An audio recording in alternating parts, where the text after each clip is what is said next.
Hello friends, welcome back to Shirode classes. और मैं हूं योगेश शिरोडे और आप देख रहे हैं क्लास 12 सीरीज। आज जानेंगे कुछ टर्म्स रिलेटेड और डेफिनेशंस जो are related with LPP, linear programming problem. एक सिंपल एग्जांपल के जरिए ऑल कॉन्सेप्ट आपको समझ में आएगी, तो ये वीडियो लास्ट तक देखिए। काफ़ी सिंपल एग्जाम्पल है। मान कीजिए एक फर्नीचर डीलर है, वो सेल करता है, टेबल और चेयर सेल करता है। अब उसे अगर टेबल और चेयर सेल करनी है तो कहीं से तो भी उसे बड़े डीलर से परचेस करनी पड़ेंगी। अगर उसे परचेस करनी है तो उसके लिए उसे क्या लगेगा, कॉस्ट पे करना पड़ेगा, मीन्स मनी उसे पे करनी है। तो यहाँ पे एक टेबल की जो कॉस्ट है वो है 1500 और चेयर की कॉस्ट है 750। ओके, अब उसे क्या करना है, परचेस करना है। आप सोचेंगे फिर जितना चाहे उतना परचेस कर सकता है क्या? नहीं, क्योंकि उसके पास जो अमाउंट है, मनी है, वो लिमिटेड है। कितनी अमाउंट है उसके पास? 1,50,000। इतनी अमाउंट वो क्या कर सकता है, पे कर सकता है। उससे कम या मैक्सिमम 1,50,000, उससे ज़्यादा वो पे कर नहीं पाएगा। सेकेंड थिंग, अब जब वो परचेस करेगा कई बड़े डीलर से चेयर और टेबल, तो उसे कहीं तो भी उसे स्टोर करना है, लेकिन वो जो स्पेस स्टोरेज के लिए वो भी लिमिटेड है। उसमें मैक्सिमम 60 पीसेस क्या हो सकती है, स्टोर हो सकते हैं। मान के चले 60 चेयर आपने स्टोर कर ली या 60 टेबल या दोनों मिला के 60, ये उसके पास कंडीशंस है। ठीक है, अब यहाँ पे क्वेश्चन अराइज होता है, फिर वो कितनी चेयर और कितनी टेबल परचेस करे, हमें भी पता नहीं है। तो हम क्या करेंगे, अज्यूम करेंगे कि उसे x क्वांटिटी ऑफ टेबल उसे परचेस करनी है। नंबर ऑफ टेबल कितने परचेस करना है, x, और चेयर कितनी परचेस करनी है, y। ठीक है, अब वन टेबल की कॉस्ट कितनी है, 1500 इंटू 1। अगर टू टेबल की कॉस्ट कैसे निकलेगी, 1500 इंटू 2। थ्री टेबल के लिए 1500 इंटू 3। अगर x टेबल है तो यस 1500 इंटू एक्स, इतनी कॉस्ट उसे पे करनी है। ठीक है, अब यहाँ पे चेयर के लिए कैलकुलेट करते हैं। वन चेयर के लिए कितनी कॉस्ट पे करनी है, 750 इंटू 1, इतनी एक चेयर के लिए कॉस्ट। अगर टू चेयर्स है तो कितनी कॉस्ट पे करनी है, 750 इंटू 2। थ्री चेयर के लिए 750 इंटू 3। अगर वाई चेयर है तो 750 इंटू वाई, इतनी कॉस्ट उसे पे करनी है। 1500 इंटू एक्स, ये हुई हमारे टेबल की कॉस्ट। 750 इंटू वाई, ये हुई हमारी चेयर की कॉस्ट। हम ये दोनों को मिला के यहाँ पे जो डीलर है उसे टोटल कॉस्ट पे करनी है, और उस टोटल कॉस्ट को हम अज्यूम करेंगे Z। अज्यूम करेंगे Z। अब यहाँ पे इंटेंशन क्या होगा, जो कॉस्ट होगी वो क्या चाहिए, ज़्यादा लगनी चाहिए या कम लगनी चाहिए। हमारा try as a furniture dealer का ट्राई क्या होगा कि ये जो कॉस्ट जितनी मिनिमाइज हो सके उतनी उसे मिनिमाइज करनी है। क्यों? जितनी कॉस्ट कम होगी उतना वो टेबल और चेयर ज़्यादा परचेस कर पाएगा, और उतना ज़्यादा सेल करेगा तो उतना ज़्यादा उसे प्रॉफिट मिलेगा। लेकिन उसे क्या करना है, ज़्यादा सेल करना है, ज़्यादा चेयर और टेबल परचेस करनी है, लेकिन उसके लिए जो कॉस्ट चाहिए वो क्या चाहिए, कम चाहिए।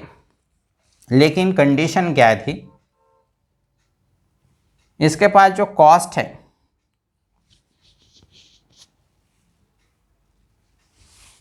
जो पैसा लगने वाला है, वो क्या है, टोटल पैसा है। ये कितना कर सकता है, 1,50,000 तक मैक्सिमम पे कर सकता है, उससे कम या उससे इक्वल। और सेकेंड थिंग क्या थी, यहाँ पे जो table, number of table plus number of chair क्या होनी चाहिए, मैक्सिमम 60 या उससे कम। ओके, ये हमारा एग्जाम्पल था। अब मूव करते कॉन्सेप्ट की तरफ। सो हमें यहाँ पे डिसाइड क्या करना है कि number of chairs and number of table, number of table and number of chair हमें डिसाइड करना है। So now Move on. First thing, decision variables. The variable involved in LPP are called decision variable. अब इस example में decision variable क्या थे, हमें क्या डिसाइड करना था, नंबर ऑफ टेबल और नंबर ऑफ चेयर दोनों की क्वांटिटी डिसाइड करनी थी। तो उसे हमने अज्यूम किया था x और y। तो यहाँ पे x और y क्या हुए, डिसीजन वेरिएबल। आप इसे x1 x2 भी ले सकते हो। सो x1 x2 और xy these are the decision variable. Okay, next thing है ऑब्जेक्टिव फंक्शन।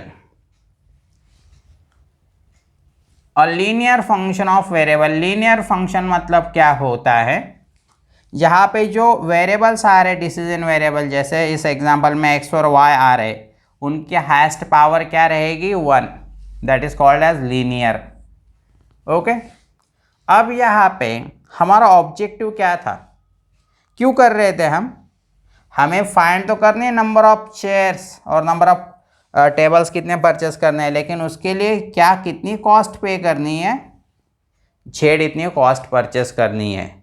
तो हमारा ऑब्जेक्ट क्या है कि कॉस्ट हमें फाइंड करनी है, और वो कॉस्ट क्या चाहिए, हमें मिनिमम से मिनिमम चाहिए। मतलब हमारा ट्राई क्या है, यहाँ पे कॉस्ट हमें मिनिमाइज करनी है। हाँ, लेकिन अगर प्रॉफिट रहता तो यस, हम क्या ट्राई करेंगे, मैक्सिमम मिलना चाहिए। जहाँ पे भी हमारे को प्रॉफिट हो रहा है वहाँ पे हमेशा सोचेंगे कि मैक्सिमम कैसे मिले, और जहाँ पे भी हमें लॉस हो रहा है, हमें कॉस्ट पे करनी है, तो वहाँ पे क्या होनी चाहिए, मिनिमाइज। तो यहाँ पे हमें कॉस्ट पे करनी है जेड, तो ये क्या होंगे हमारी minimize. So the linear function of variable which is to be optimize either maximize or minimize is called objective function.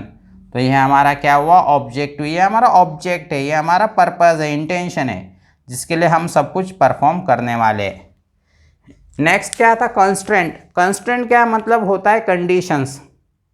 Conditions under which objective function is to be optimise.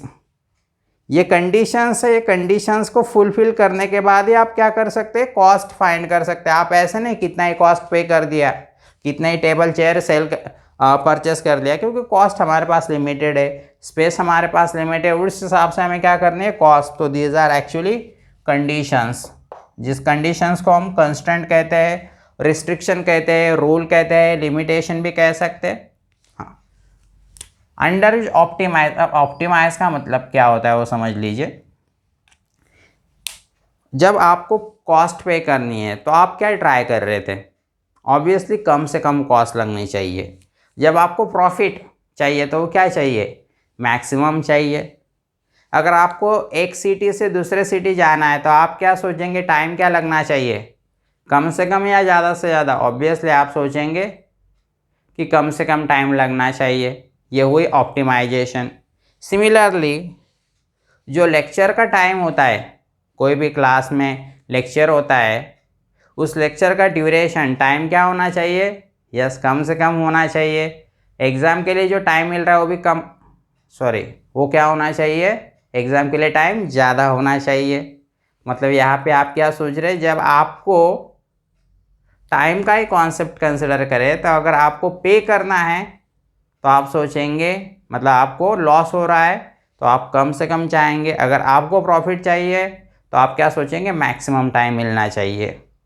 तो इस हिसाब से that is called as optimization. Next था non negativity constraint. अब यहाँ पे आप जो टेबल या चेयर परचेस करने वाले थे, ये हो सकता है कि आप बिल्कुल कोई टेबल ना परचेस करें, मतलब x क्या हो सकता है 0, और आप टेबल परचेस करें तो क्या हो सकता है 1 क्वांटिटी 2 3 4 मीन्स पॉजिटिव। आप आइदर 0 परचेस करेंगे या 0 से ग्रेटर मीन्स पॉजिटिव परचेस करेंगे। सिमिलरली नंबर ऑफ चेयर क्या होंगे, आइदर आप 0 मीन्स बिल्कुल परचेस नहीं करेंगे, या आप 1 2 3 लाइक दिस क्वांटिटी आप क्या करेंगे, परचेस करेंगे। मतलब यहाँ पे जो क्वांटिटी रहेगी वो 0 रहेगी या पॉजिटिव नंबर रहेगी, नेगेटिव तो हो नहीं सकती। कभी आपने इस तरह से परचेस किया -2 चेयर परचेस करेंगे, दैट्स नॉट पॉसिबल। तो यहाँ पे इसे कहते हैं non negativity constraint. In some situation the values of the variable under considerations may be positive or zero due to imposed constraint. Due to imposed constraint, such constraint are referred as non-negativity constraint. तो यहाँ पे जो दो constant होते हैं इसे कहते हैं नॉन नेगेटिविटी कंस्टेंट। जब भी कंस्टेंट आते हैं तो इसका मीनिंग क्या होता है, इसका जो फाइनल आंसर आने वाला है ग्राफिकली तो वो कहाँ पे रहेगा, it will lie in first quadrant only, ये उसका मीनिंग होता है। ये हुआ एग्जाम्पल। यहाँ तक तो हमें समझ में आ गया कि डिसीजन वेरिएबल क्या होते हैं, objective function, constraint, non negativity constraint. लेकिन हमारा सबसे इम्पोर्टेंट सवाल क्या था कि कितनी टेबल और कितनी चेयर परचेस करनी है, तो उसके लिए कुछ कॉन्सेप्ट है। Now let's move to the definition related to LPP. Okay, अब यहाँ पे पहला पॉइंट है सॉल्यूशन ऑफ एलपीपी। अब फोकस कीजिए, अगर मैं यहाँ पे x की वैल्यू 0 और y की वैल्यू 0, कॉस्ट मिनिमम करनी है तो मैं क्या करूँगा, टेबल और चेयर परचेस ही ना करो। अगर यहाँ पे पुट किया x की वैल्यू 0 और y की वैल्यू 0 तो यहाँ पे ये कंडीशन भी फुलफिल होती है, मतलब जो भी कॉस्ट आएगी वो लेस देन 1,50,000 आएगी। सिमिलरली सेकेंड कंडीशन x और y की वैल्यू अगर 0 पुट की तो लेस देन और इक्वल टू ये भी ट्रू रहेगी, ये दोनों कंडीशंस भी ट्रू रहेंगी। तो यहाँ पे 0,0 मतलब x और y की वैल्यू अगर 0 पुट की तो ऑल कंडीशंस क्या हो रही है, सेटिस्फाई हो रही है, तो ये भी क्या हुआ उसका सॉल्यूशन। आप सोच रहे होंगे अगर मैं 0 चेयर और 1 टेबल मीन्स x की वैल्यू 1 लूँ और y की वैल्यू 0 लूँ तो भी क्या होगा, सेटिस्फाई होगा। आप सोच रहे होंगे 5,5 लूँ तो भी सेटिस्फाई होगा, 5,10 लूँ मतलब x की वैल्यू 5 और y की वैल्यू 10 तो भी क्या होगा, सेटिस्फाई होगा। मतलब आपको एक पॉइंट समझ में आएगा कि यहाँ पे इस प्रॉब्लम को कोई पर्टिकुलर एक सॉल्यूशन नहीं है, मल्टीपल सॉल्यूशन एग्जिस्ट करते हैं और ऐसे सॉल्यूशन के सेट को कहा जाता है सॉल्यूशन ऑफ एलपीपी। मीन्स वो प्रॉब्लम को मल्टीपल सॉल्यूशंस होते हैं और मल्टीपल सॉल्यूशन का सेट मीन्स क्या होता है, सॉल्यूशन ऑफ एलपीपी।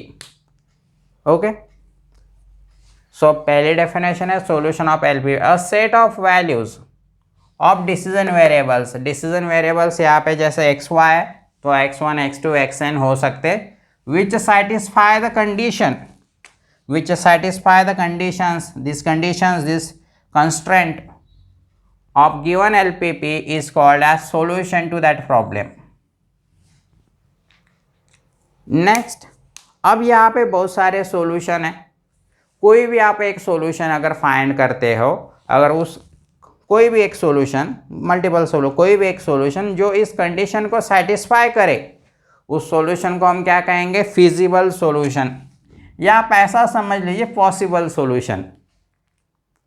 अगर आप कोई भी सॉल्यूशन इसको फाइंड करते हो उस कंडीशंस को, कंस्ट्रेंट को सेटिस्फाई करता है, ऐसा कोई सिंगल सॉल्यूशन को हम क्या करेंगे, फिजिबल सॉल्यूशन। तो सॉल्यूशन क्या होता है LPP, solution is a set of feasible solution, multiple feasible solutions यहाँ पे हो सकते हैं। नेक्स्ट, अब फिजिबल सॉल्यूशन में क्या होगा कि आपको ये कंडीशन सेटिस्फाई तो करके मिलेंगी, लेकिन यहाँ पे जेड की जो कॉस्ट रहेगी वो क्या रहेगी, डिफरेंट आएगी। जब एक्स की वैल्यू आपने 0 और वाई की वैल्यू 0 पुट की तो जेड की कॉस्ट आपको मिली होंगी 0। एक्स की वैल्यू 1 पुट की और वाई की वैल्यू 0 तो 1,500 आपको कॉस्ट मिली। जब आपने एक्स की वैल्यू 0 और वाई की वैल्यू 0 पुट की तो आपको जेड की वैल्यू कितनी मिली, 0। जब एक्स की वैल्यू आपने 1 पुट की और वाई की वैल्यू 0 तो जेड की वैल्यू आपको मिली 1,500। मान के लिए अगर आपने एक्स की वैल्यू 0 और वाई की वैल्यू 1 पुट की तो जेड की वैल्यू मिली आपको 750। तो यहाँ पे आपको क्या मिलेंगे, डिफरेंट फिजिबल सॉल्यूशंस मिल रहे हैं, करेक्ट है। लेकिन आप इसमें से कौन सा सॉल्यूशन, बहुत सारे सॉल्यूशन है, ये तो मैंने जस्ट एग्जांपल के लिए लिए, तो यहाँ पे आप कौन सा सॉल्यूशन प्रेफर करेंगे, सो जो ऑप्टिमल हो। अब ऑप्टिमल का मीनिंग क्या होता है, यहाँ पे मुझे कॉस्ट पे करनी है तो मैं ऐसा सॉल्यूशन देखूंगा कि जिसमें कम से कम कॉस्ट लगे, जो कम से कम कॉस्ट होगी वो मैं प्रेफर करूँगा। आप सोच रहे होंगे कि फिर 0 ही परचेस करें। अब 0 अगर आप z इज इक्वल टू 0 कब आएगा, x इज इक्वल टू 0 और y इज इक्वल टू 0, मतलब टेबल और चेयर ही ना परचेस करो। अगर वो परचेस नहीं करेगा तो सेल कहाँ से करेगा, सेल नहीं करेगा तो प्रॉफिट कहाँ से मिलेगा, मतलब प्रॉफिट के लिए उसे परचेस करना ही है। Remember this point. तो हमें ऐसी वैल्यू चाहिए, कॉस्ट चाहिए वो जो कम से कम हो, जिससे हमें प्रॉफिट मिले। z इज इक्वल टू 0 है, लेकिन 0 कब आएगा, जब टेबल और चेयर परचेस ही नहीं करेंगे। अगर परचेस नहीं करेंगे तो सेल नहीं होगा तो प्रॉफिट कहाँ से मिलेगा। और कोई दुकानदार क्यों करता है, प्रॉफिट के लिए ही कर रहा है ना। तो यहाँ पे 0 नहीं आएगा, लेकिन कम से कम कॉस्ट लगनी चाहिए। Now a feasible solution which maximize or minimize objective function as per the requirement मतलब कॉस्ट होगी तो मिनिमाइज करनी है, प्रॉफिट होगा तो मैक्सिमाइज करना है। As per the requirement is called as optimal feasible solution. ठीक है, मैंने इतनी सारी बातें कह ली, लेकिन यहाँ पे x और y की वैल्यू तो हमें मिली ही नहीं अभी तक। नाउ रिमेंबर, जब भी आप इस प्रॉब्लम को सॉल्व करेंगे तो दो तरीके से आप इस प्रॉब्लम का सॉल्यूशन फाइंड कर सकते हैं। पहला है ग्राफिकल मेथड और सेकंड है सिंप्लेक्स मेथड। आपको हम जो पढ़ने वाले ओनली ग्राफिकल मेथड पढ़ने वाले up to 2 variables, 2 decision variables. Simplex method advance है, जो काफ़ी हद तक ऑपरेशन रिसर्च में यूज़ होता है, एक फील्ड ऑपरेशन रिसर्च उसमें यूज़ होता है। अब यहाँ पे क्या होता है, जब भी आप ग्राफिकली सॉल्व करेंगे तो मान के लिए इस तरह से ग्राफ, इस तरह से लाइंस आप ड्रॉ करेंगे, जैसे भी ड्रॉ करेंगे वैसे जो भी सॉल्यूशन आए फर्स्ट क्वाड्रेंट में जिस तरह से आ रहा होगा, जैसे भी आए, तो यहाँ पे एक रीज़न मिलेगा, आपको एक रीज़न मिलेगा। उसमें से अगर आप कोई भी पॉइंट लीजिए तो ये ऑल कंडीशंस को क्या करेगा, कंस्टेंट को सेटिस्फाई करेगा। ऐसा एक रीज़न मिलेगा आपको, रीज़न कॉमन एरिया कि जो ऑल कंडीशंस को सेटिस्फाई करेगा। तो ऐसा जो रीज़न होता है कॉमन रीज़न, उसे क्या कहते हैं, feasible region, that is known as feasible region. So ये थे हमारी overall terms related to LPP and definitions related to LPP. ये एग्जाम्पल अगर आपने याद रखा तो आपको कोई भी कॉन्सेप्ट आपको याद रहेगी। लेट्स सी नाउ सम मोर। यहाँ पे एक थ्योरम है, 2 थ्योरम्स है और एक है कॉर्नर पॉइंट मेथड। समझ लेते हैं कि क्या है थ्योरम।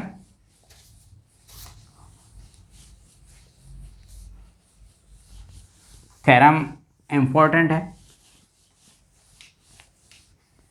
और कॉर्नर पॉइंट मेथड सबसे इम्पोर्टेंट, क्योंकि अब तक हमने तो बात कर ली कि हमें x और y निकालने हैं, लेकिन कैसे निकालने हैं ये हमें फाइंड कर सकते हैं कॉर्नर पॉइंट मेथड से। ग्राफिकल मेथड में कॉर्नर पॉइंट मेथड यूज़ होती है। तो थ्योरम है, यहाँ पे जो थ्योरम है विदाउट प्रूफ है।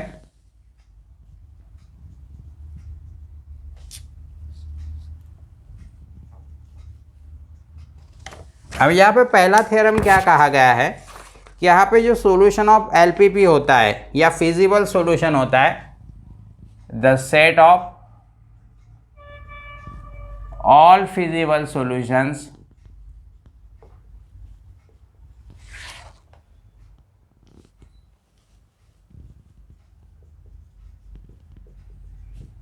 of LPP is a convex set।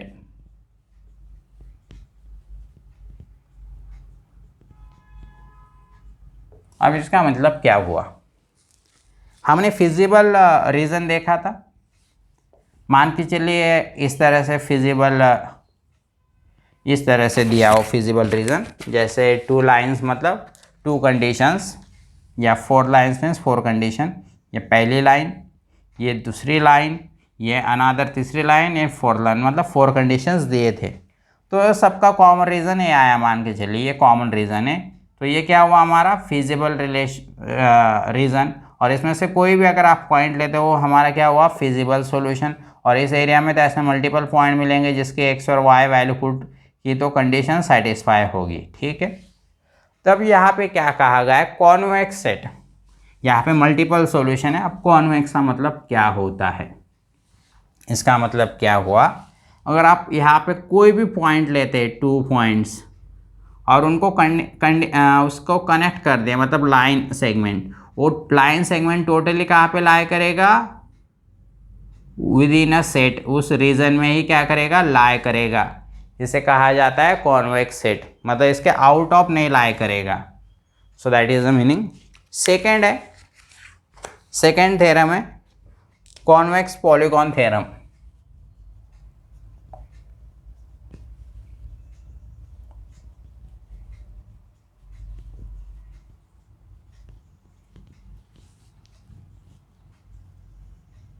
अब ये थ्योरम का मतलब क्या होता है, आपको तो मल्टीपल सॉल्यूशंस मिलेंगे, ठीक है, लेकिन हमें कौन सा सॉल्यूशन चाहिए, ऑप्टिमल सॉल्यूशन, मतलब जिसमें हमारी जो कॉस्ट हो क्या होनी चाहिए, मिनिमाइज, या हमारे जो प्रॉफिट हो वो क्या होना चाहिए, मैक्सिमाइज, मतलब हमारा ऑब्जेक्टिव फंक्शन मैक्सिमाइज होना चाहिए प्रॉफिट के लिए, या कॉस्ट है तो ऑब्जेक्टिव फंक्शन मिनिमाइज होना चाहिए।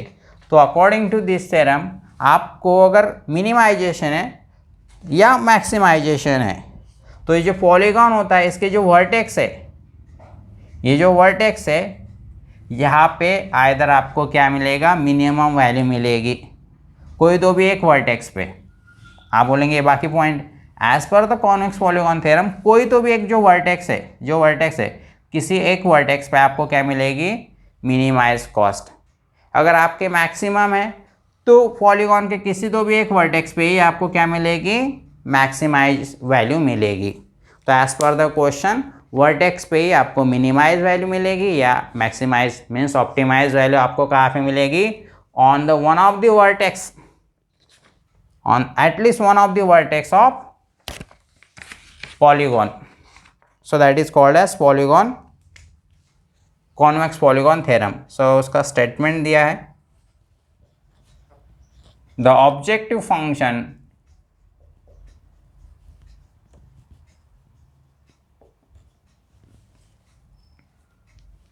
of LPP attains its optimum value means maximum or minimum value, optimum value either maximum or minimum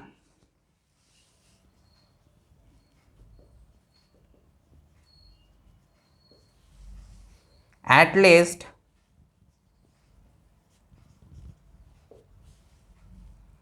at one of the vertices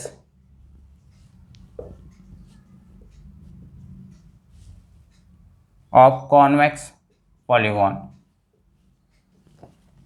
means what, यहाँ पे एटलीस्ट का मतलब क्या हो सकता है, वन ऑफ द वर्टेक्स और मोर देन वन वर्टेक्स पे आपको मिनिमम वैल्यू मिल सकती है या मैक्सिमम मीन्स ऑप्टिमम वैल्यू आपको मिल सकती है, ठीक है। This is all about the LPP। अब यहाँ पे ध्यान में रखिए कि अब यहाँ पे सबसे इम्पोर्टेंट है कि आपको LPP का मैथमेटिकल फॉर्मूलेशन आना चाहिए। मैथमेटिकल फॉर्मूलेशन मतलब एक अगर आपको वर्ड प्रॉब्लम दिया है तो उसको इन इक्वेशन के फॉर्म में कन्वर्ट करते आना चाहिए, जैसे हमने लिखा था ना Z इज इक्वल टू।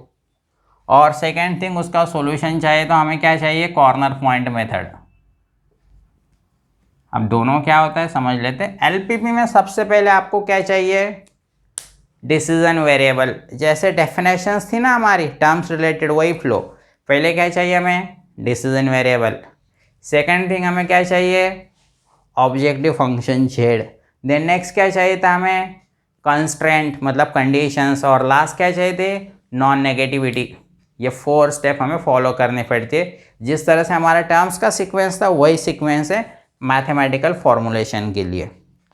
अब कॉर्नर पॉइंट मेथड क्या होता है, आपको मैथमेटिकल फॉर्मूलेशन मिल गया, अब हमें चाहिए कॉर्नर पॉइंट मेथड। तो सबसे पहले क्या होता है, यहाँ पे जो इन इक्वेशंस दिए थे मीन्स कंडीशन दिए थे उसको इक्वालिटी में कन्वर्ट करना होता है। मीन्स लेस देन और ग्रेटर देन के जो सिंबल्स है उसे इक्वल टू के सिंबल से कन्वर्ट करना है, ठीक है। सेकेंड थिंग, अब आपको ग्राफिकली उस लाइन इक्वालिटी को ड्रॉ करना है, मीन्स लाइन ड्रॉ करनी है। लाइन ड्रॉ करने के लिए 2 पॉइंट्स आपको पता होने चाहिए। नेक्स्ट थिंग आपको क्या करना है, फिजिबल रीज़न फाइंड करना है, मतलब हमारा कॉमन रीज़न कि जहाँ पे सॉल्यूशन लाई करता है। उसके बाद वहाँ पे क्या करने हैं, उस पॉलीगॉन के क्या लेने हैं, वर्टेक्स, मीन्स हमें क्या फाइंड करने हैं, उसके कॉर्नर, जो कॉर्नर से वो फाइंड करने हैं, मतलब उसकी एक्स और वाई की वैल्यू, मीन्स कोऑर्डिनेट हमें फाइंड करने हैं। और हम क्या करेंगे, वो एक्स और वाई की वैल्यू ऑब्जेक्टिव फंक्शन जेड में पुट करेंगे और जेड की वैल्यू फाइंड करेंगे। सो जहाँ पे अगर मिनिमम चाहिए तो मिनिमम वैल्यू लेंगे, मैक्सिमम चाहिए तो मैक्सिमम वैल्यू लेंगे और उसका करस्पॉन्डिंग पॉइंट सर्च करेंगे। सो नेक्स्ट वीडियो में हम इसके ऊपर एक्सरसाइज देखेंगे। All concept will be cover in next video also with example। so next video में एग्जाम्पल देखेंगे। अगर ये वीडियो पसंद आया तो लाइक कीजिए, साथ में शेयर कीजिए, और इस वीडियो के जस्ट नीचे एक रेड कलर का रेक्टेंगल दिया हुआ है जिसमें सब्सक्राइब लिखा हुआ है, उसका चाहे आप एरिया मेज़र कीजिए या रेक्टेंगल का डायगोनल फाइंड कीजिए, बस उसे क्लिक कीजिए। और साथ में कोई डाउट्स है तो प्लीज़ कमेंट में मेंशन कीजिए, और मिलते रहेंगे इस चैनल पे। तब तक के लिए good bye, take care, thank you, और देखते रहिए शिरोडे क्लासेस।